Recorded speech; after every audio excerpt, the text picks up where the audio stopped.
Welcome to our Facebook Live out of Living Well Connections. And today my guest is Marina Lando, a good friend. We've known each other quite a while. I don't know. Let's be At mime least about it because it will show our age. let's have a conversation and learn a little bit more about you, Marina. I do know just in general, you do medical Reiki, which Yes, is, ma'am. I think, a lot different than I think there's a difference in there. So we need to go into there and talk about that a little bit. Clinical aromatherapy, and Yes. I love how you are so attuned to safety issues and things. That is really wonderful. Thank you. Ayurveda Yes. and meditation as medicine. These are fabulous topics. You're a best-selling author, and you have a wonderful book out that we might discuss a little bit too. It's on the developing the opposite the I was going to say opposite mind. It's not opposite mind. No, Optimist optimistic. mind. Optimistic. Yes, I knew that, but it's just my mouth was saying other things. So it's a lot of fun to have you here. Can you tell me a tiny bit? I love your story of growing up and how this really your whole life has been attuned to healing and helping people. Honestly, can you tell us a little bit about that? So it's all started with my mom having migraines every Saturday. We had to call emergency ambulance practically every week. And my grandma, she knows a lot about holistic medicine, and she tried to help her. And I remember it was so traumatic that, a weekend she's supposed to belong to me, but she cannot belong to me. I remember realizing that she's coming down with migraine, running to the kitchen, pulling up the leaf from the cabbage, because this is what my grandma did, and giving it to my mom. And I think at that moment, this burning desire to make everyone healthy and well and happy was born. Yeah. I was trained by my grandmother in holistic medicine, what they called folk medicine, all these herbs and things. And I never thought that I'm going to do it as career. I got training. I have two masters. I have master in computer science and master in economics. That's not Uh, healing. it is not, but when my dad complained and he was so upset that I am not going to use my computer science skills anymore, I said, Daddy, I'm going to fix the computer, but not, software, but Yeah. not the software of the computers. I'm going to fix software of the people. And this is what I do. Cannot be happier. I love that. I love that. But plus, I mean, actually, in business, we need those computer skills. We all need the computer skills too Yeah, now. But yes, you are. You're fixing the software of the of humans. people. So tell me a little bit more about the software of humans. So we are born, this is all Ayurvedic perspective, Ayurvedic philosophy Hmm. at how humans work, how humans' psychic works. We're born with the perfect hardware, us, everyone knows this. We're born with the perfect software. This software is how we are processing energies that are coming into us through the marma points. Marma points, this is points on our skin. If you're familiar with acupuncture, this is approximately the same points. And you can take energy by yourself. But when you experience trauma, emotional trauma, or you experience the emotion that everyone told you you cannot be this person. You cannot be jealous. You cannot be angry. You cannot be scared. And no one explained to you what you do with this emotion. You change your software. You change how you take the energy in. So you're entitled for 360 degrees of all emotions, from anger to happiness. These emotions are energies from Ayurvedic point of view. And these energies are needed by you to deal with what you're facing. For example, when you experience fear, and there are tons of Marma points where you're taking in the energy to give the energy to your muscles, to your organs, to your brain. When you block the energy of fear because you do not want to look like you're scared all the time, you deprive yourself of energy that helps you to solve the situation, to run or stay. Mm-hmm. And when everyone probably familiar with this, paralyzed with fear. This is when you block the energy of the fear and your body doesn't move. So my job is to dig out these toxic emotions, to teach you the meditations that helps your mind to start processing correctly, to train your mind to process correctly. And this is how I fix your software. I love that, because people often go, okay, you have these thoughts and change them. Well, but I think this is an important step on having these, letting that energy come through, acknowledging it, right? You Yes. have to, and working with it and changing, like you said, changing your software to be able to work with it. Especially if I see that, especially if sometimes things come up over and over again. Oh, yes. There are so many aspects from the personal experience. It's kind of interesting how, when you finally train yourself, how you start looking at what you're experiencing. My first husband died in 2016. It was kind of a shock. It was sudden heart attack. And I started working through the grief. I did a lot of things with other practitioners, but I was also working with myself, because I knew how grief can become very dangerous, because the points that process grief, they affect your heart and your lungs. And I was working and working and working. About 6-7 months after his death, I developed pneumonia. I went to the doctor, I took all the medicine, but I understood that I got this pneumonia, I got sick because I still have something in these points that I didn't process everything properly. So I started meditating. And first, I started meditating with my husband. And then I realized it's not just about death, it's about not being able to say goodbye. And then I recall my first dog who died in her sleep, and I also wasn't able to say goodbye.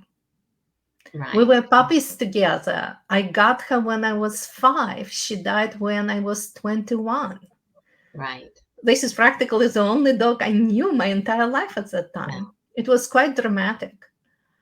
And then I realized, when I acknowledge that this is not even about grief, this is about not being able to say the last goodbye. My grandfather, my best buddy, died when I was 2.5 years.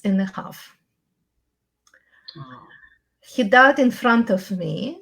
My parents grabbed me and sent to uncle's house.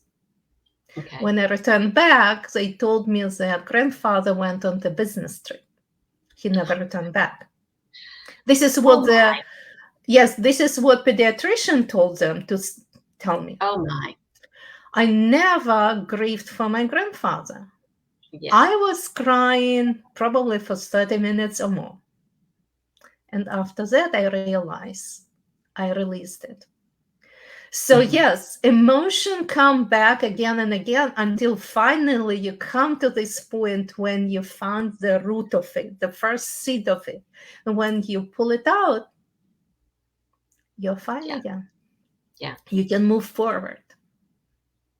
Oh, that's so good. That's so good. So you mentioned meditation as a tool. Well, you have other, what I would call tools. I don't mean a physical pen or something, Yeah. but other tools you use. Tell us a little bit more. You said the points and the Yes. meditation. So Are basically, yes, medical Reiki is when you apply the energy to a specific marma point. There are about 200 marma points. You can study with different Ayurvedic doctors, and they will say, Mhm. okay, there is 170 marma points, there is 210 marma points, there is 180 marma points. I'm fine with that. The major points are still there. Mhm. And with these points, when they're blocked, you lose an ability to take the energy in. So one Okay. of the tools is Reiki. When the Reiki therapist takes the energy from outside, I call it prana, but you can also call it chi or ki, whatever medical system you're using, and Mhm. deliver it through my hands to the specific marma point. Before that, I do pulse evaluation to know which marma point to use. I also use aromatherapy because aromatherapy, this is just chemicals, and they have such profound effect of us on our emotions, on our psyche. Yeah, they I do. have stories when I give client the option, full options, different essential oils, because it is so fine-tuned. I would not be able to pinpoint by myself that this is exactly what they need. So give them the option. And quite a few times they will choose the bottle. I will put the drop of essential oils on a tissue and give to the client. And they will say, but there's no essential oil on your tissue. They don't smell it anymore because they don't need it anymore. So Oh, we will interesting. go to iteration again. Interesting. Mhm. But when you inhale the essential oil and it goes into your bloodstream, it crosses blood-brain barrier. And in your brain start playing with it like a Lego blocks and fixes whatever needs to Oh, be fixed. Yeah, this is kind of open I love that secret in analogy, though. I Ayurveda. never thought of it that way. I knew that, because like you said, they're a chemical. They're a chemical. They actually would react, and they would signal your body in some way. And I know different ones do a little bit, cell signaling to your body. Yes, Things. And I just think exactly. about the brain with the Lego blocks together. Yes, I see it as a Lego blocks. I give them like set and they, oh, this is a nice set. Let's fix this.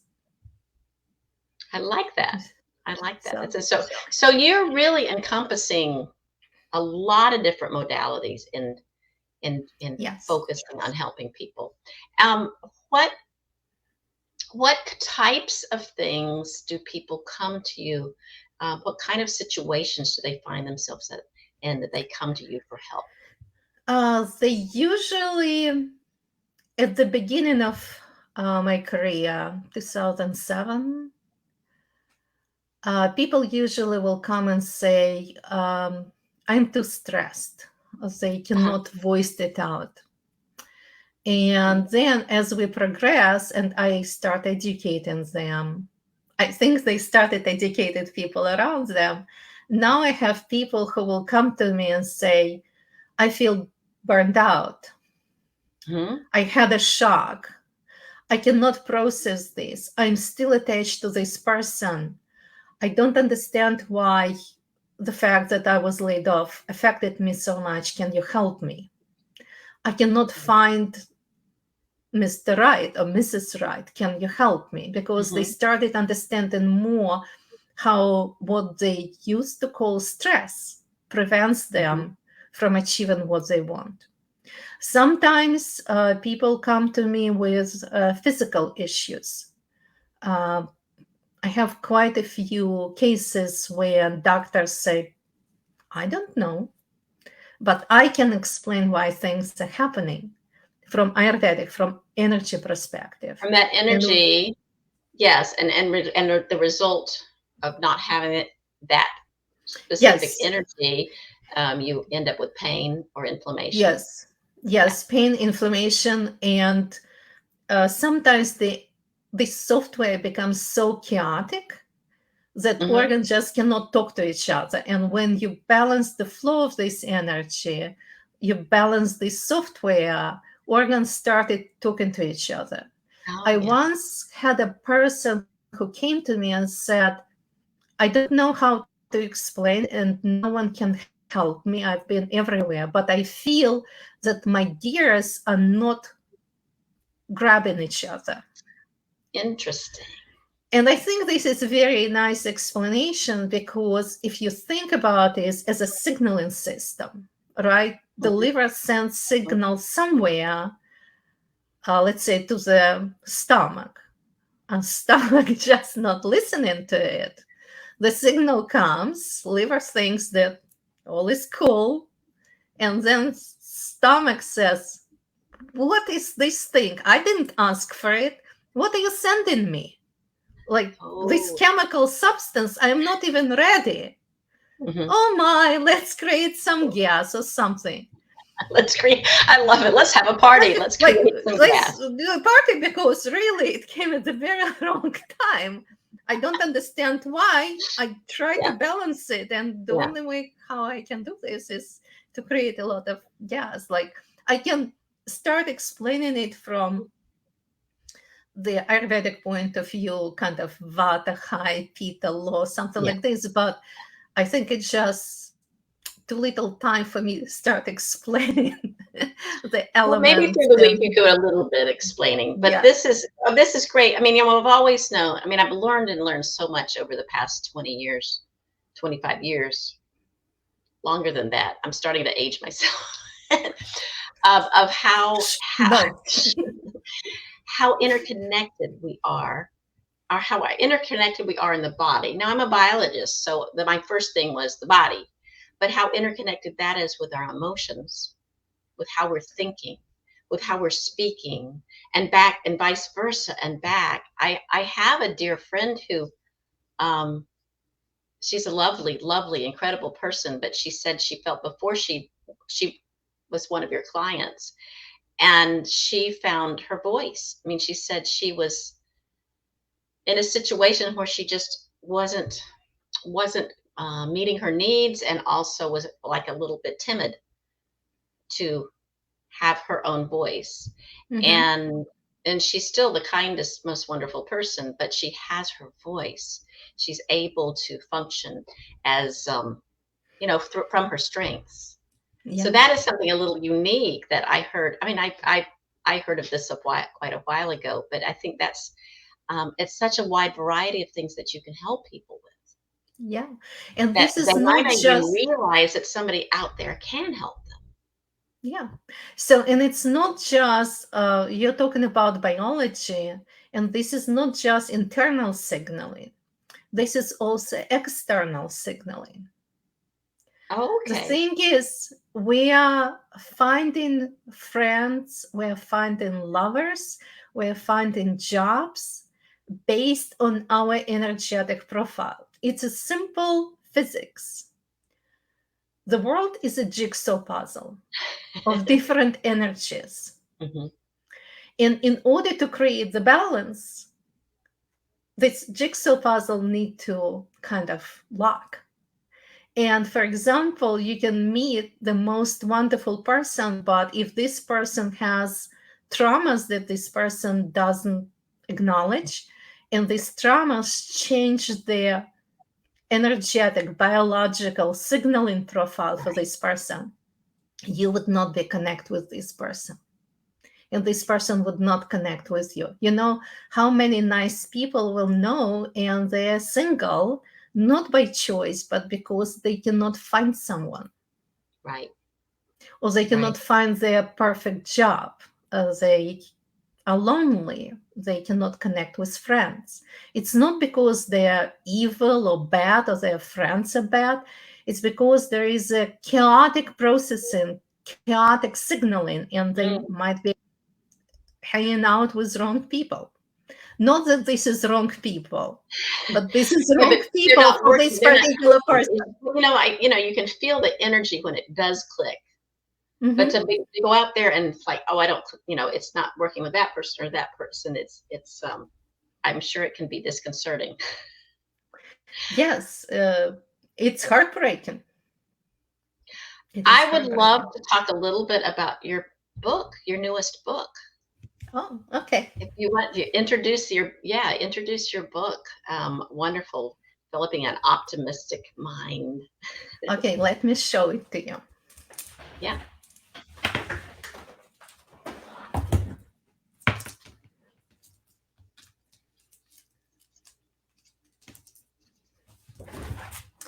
So this is my new book, How to train optimistic mind. Optimistic Mind. Yes. And why I wrote this book, I developed this three-stage process with my clients. But remember what I told you when my mom had migraine? I wanted to heal everyone. So the physical limitations to what I can do.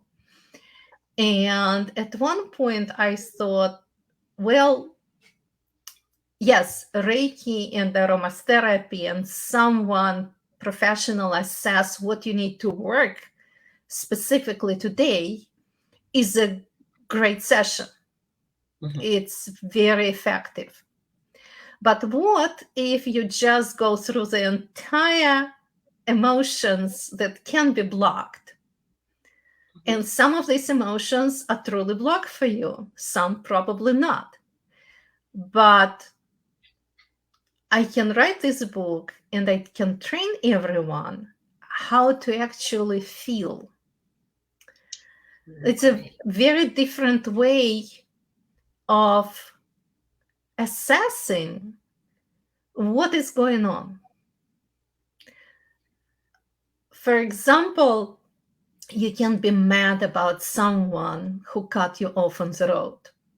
Instead Mhm. of continuing being mad about it, you say, wait a second, it's very interesting. I would like to ask myself why I am so mad at this person. Is it my friend? Is it the person who, I don't know, will decide what uh, husband I'm going to have, what children I'm going to have, what career I'm going to have? No, I might never see this person again in my entire life. So why I'm so mad? Why this person is so important to me? And when you start going this uh, way, this road, Mhm. you start learning a lot about yourself, and it frees your time, because instead of coming, for example, home and started fuming about the person who cut you off on the road, you Yes. say, I love you. Let's do something fun. Would you like me to cook you amazing dinner?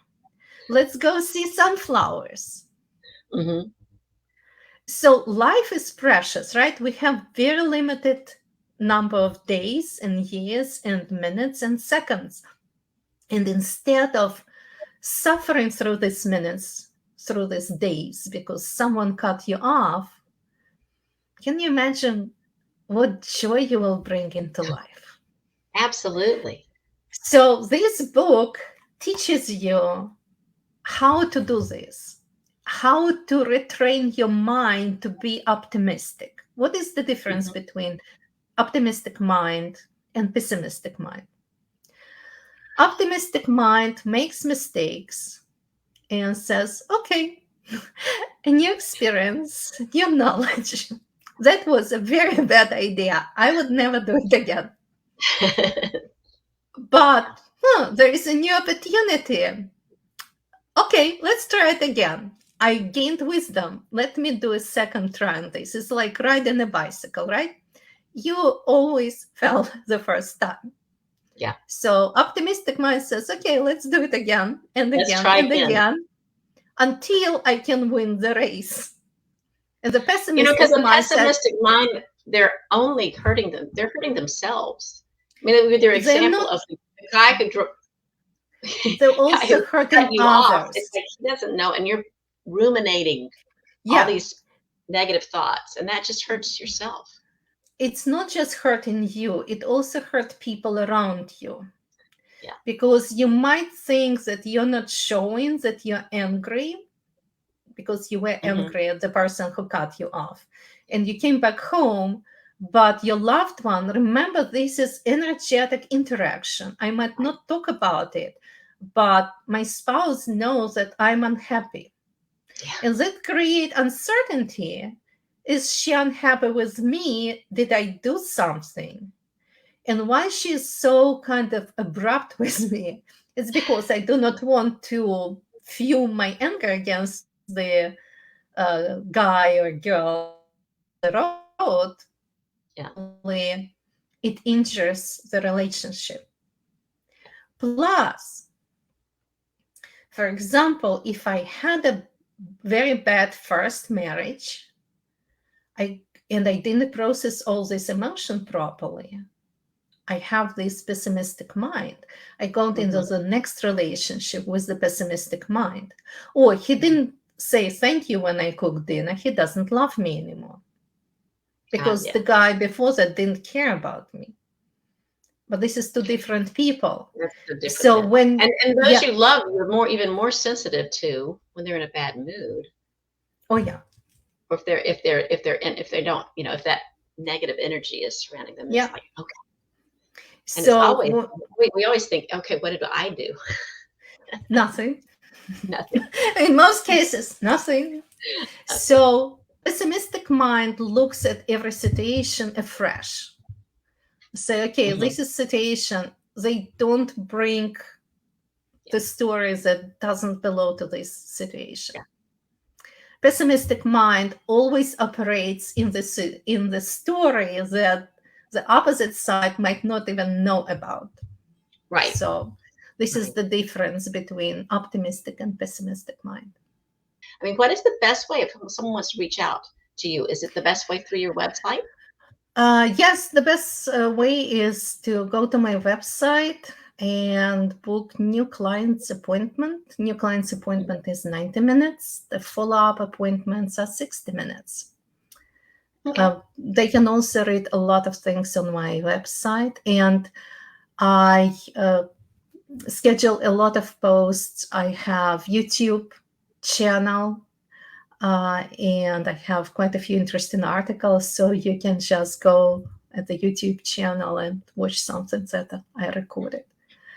Well, thank you again. This has been absolutely loads of fun. And I think we should all train our optimist mind. We should all Yes, be doing that. me included. So thank you so much, Marina. This has been a great deal of fun, very informative. And like I said, if you're on the replay, if you have questions for Marina, please comment under this, and we'll make sure your questions are answered. Take care. Thank you for having me. Bye.